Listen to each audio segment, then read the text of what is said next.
Lord. ஹல்லேலூயா. Zion வேதாகம ஆய்விற்கு அன்போடு கூட இயேசு கிறிஸ்துவின் நாமத்தில் உங்களை வரவேற்கிறேன். இன்றைய தினத்திலும் ஆதியாகமம் 7வது அதிகாரம் முதல் 9ஆம் அதிகாரம் வரைக்கும் உள்ள வசனங்களை தியானிக்க சர்வ வல்லமையுள்ள தேவன் தாமே நமக்கு கிருபை பாராட்டுவாராக. 7வது அதிகாரத்திலே கர்த்தர் நோவாவை நோக்கி, நீயும் உன் வீட்டார் அனைவரும் பேழைக்குள் பிரவேசியுங்கள், இந்த சந்ததியில் உன்னை எனக்கு முன்பாக நீதிமானாக கண்டேன் என்று ஆண்டவர் சொல்கிறதை குறித்து பார்க்கிறோம். நீதிமானுக்கென்று சொல்லி மிகுந்த ஆசீர்வாதங்களை தேவனாய் கர்த்தர் அவர் வைத்திருக்கிறார். புதிய ஏற்பாட்டு நாட்களிலே வாழ்கின்ற நம்மையும் அவர் தாமே சிலுவையில் அவர் சிந்திய இரத்தத்தினாலே நம்மை கழுவி நீதிமான்களாக்கி பிதாவுடைய சமூகத்திலே நம்மை நீதிமான்களாக நிறுத்துகிறார். நீதிமான்களாக்கப்பட்டவர்கள் தப்புவிக்கப்படுவார்கள். ஆம், நீதிமானுடைய ஆசீர்வாதங்கள் இந்த நோவாவை போல எல்லா அழிவினின்றும் அவர் தாமே தன் பிள்ளைகளை தப்புவித்து அவர் தாமே பரம கானானிலே நிறுத்த வல்லவராயிருக்கிறார். 7வது அதிகாரம் 5வது வசனத்திலே நோவா தனக்கு கர்த்தர் கட்டளையிட்டபடியெல்லாம் செய்தான் என்று சொல்லி ஒரு கீழ்ப்படிதலை நோவாவின் வாழ்க்கையிலே பார்க்கிறோம். நீதிமான் கர்த்தருடைய கட்டளைகளுக்கு கீழ்ப்படுகிற மனுஷன். யார் ஆண்டோடைய கட்டளைகளுக்கு கீழ்ப்படுகிறானோ அந்த வசனத்துக்கு அவன் தான் நீதிமான் என்று சொல்லி எரேமியா தனது தீர்க்கதரிசன புஸ்தகத்தில் எழுதி வைத்திருக்கிறதை நாம் அறிந்திருக்கிறோம். இங்கே மனிதனுடைய பாவத்தின் காரணமாக நியாய தீர்ப்பு கடந்து வருகிறது. தேவனுடைய கோபாக்கினையின் காரியமாக அழிவு கடந்து வருகிறது, ஜலப்பிரளயம் கடந்து வருகிறது. ஆனாலும் நோவாவும் அவன் குடும்பத்தாரும் காப்பாற்றப்பட்டனர். அவனோடு கூட அநேக ஜீவச்சந்துகள் உயிர் பிராணிகள் காப்பாற்றப்படுகிறதை குறித்து நாம் அறிகிறோம். 8வது அதிகாரத்திலே தேவன் நோவாவையும் அவனுடனே பேழையிலிருந்து சகல காட்டு மிருகங்களையும் சில நாட்டு மிருகங்களையும் நினைத்தருளினார். கர்த்தருடைய பரிசுத்த மகிமை உண்டாவதாக. தேவன் அவர் நினைவு கூறுகிற தேவன். நோவா 150 நாட்களாக தேவனிடத்திலிருந்து எதையும் கேட்கவில்லை. அப்படி விசுவாசம் சோதிக்கப்பட்டது. தண்ணீர் எப்பொழுது வடியும் என்று தெரியவில்லை. தேவன் மறுபடியும் எப்பொழுது பேசுவார் என்று தெரியவில்லை.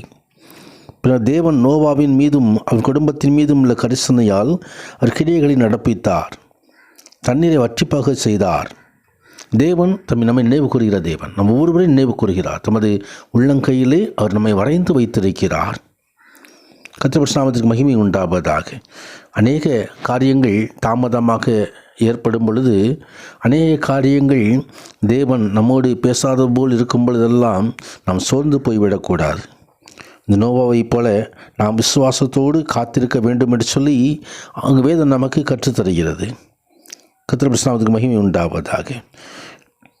தொடர்ந்து 9வது அதிகாரத்திலே நோவாவுடன் தேவன் உடன்படிக்கை செய்கிறதை குறித்து பார்க்கிறோம். 8வது அதிகாரத்திலே 20வது தேவன் நோவா கர்த்தருக்கு ஒரு பலிபீடம் கட்டி தேவனை தொழுது கொண்ட விதத்தை குறித்து வேதம் தெரிவிக்கிறது. முதலாக ஆண்டவருக்கு பலிபீடம் கட்டி தொழுது கொண்டது நோவா.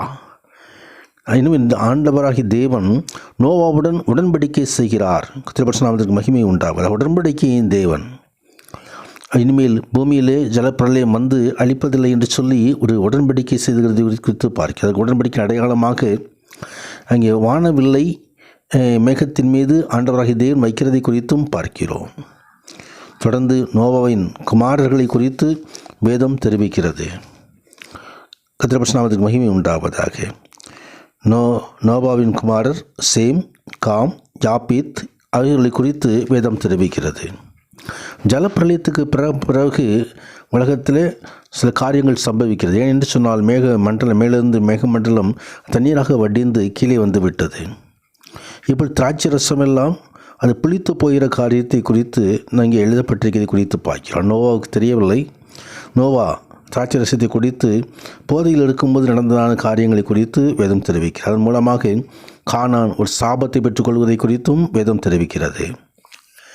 தேவன் நமக்கு ஆசீர்வாதத்தையும் வைத்திருக்கிறார், சாபத்தையும் வைத்திருக்கிறார். நாம் ஆசீர்வாதத்தை தெரிந்து கொள்ள வேண்டும் என்று சொல்லி ஆண்டவர் விரும்புகிறார். ஒருவேளை நாம் சாபத்தை பெற்றுக்கொண்டால் அந்த சாபத்திற்கு பரிகாரமாக இயேசு கிறிஸ்து தாமே சிலுவையிலே நம்மை ஒப்பு கொடுத்திருக்கிறார்.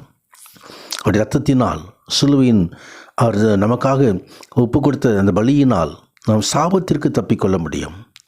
தொடர்ந்து வருகின்ற தலைமுறையாக வருகிறதான சாபத்திற்கு நாம் நீங்களாக்கி விடுவிக்க முடியும். அவருடைய இரத்தம் அந்த ஆசீர்வாதத்தை கொண்டு வரும். இந்த வசனங்களை வாசிக்கிற நமது வாழ்க்கையிலும் ஆண்டவராகிய தேவன் நம்மை நீதிமானாக்கி நீதிமான்களுக்குள்ள ஆசீர்வாதங்களை கட்டளையிடுவாராக. எல்லா சாபங்களிலிருந்தும் எல்லா பொல்லாத கிரிகளிலும் நம்மை காத்து கொள்ளுவாராக. தேவன் தாமே நம்மை பரிசுத்தப்படுத்துவார், வசனத்தின் மூலமாக பரிசுத்தப்படுத்துவாராக. குடும்பங்களை ஆசீர்வதிப்பாராக. இந்த நேரத்திலும் யாராவது பலவீனத்தோடு இருந்தால் கர்த்தர் பலப்படுத்துவாராக, சுகத்தை அருளி செய்வாராக. பிரச்சனைகள் மூழ்கி இருந்தால் பிரச்சனைகளிலிருந்து விடுதலை கட்டளையிடுவார். குமாரன் விடுதலையாக்கினால் மெய்யாக விடுதலையாவீர்கள். விடுதலை பெற்றுக்கொள்வோம், தேவனை மகிமைப்படுத்துவோம்.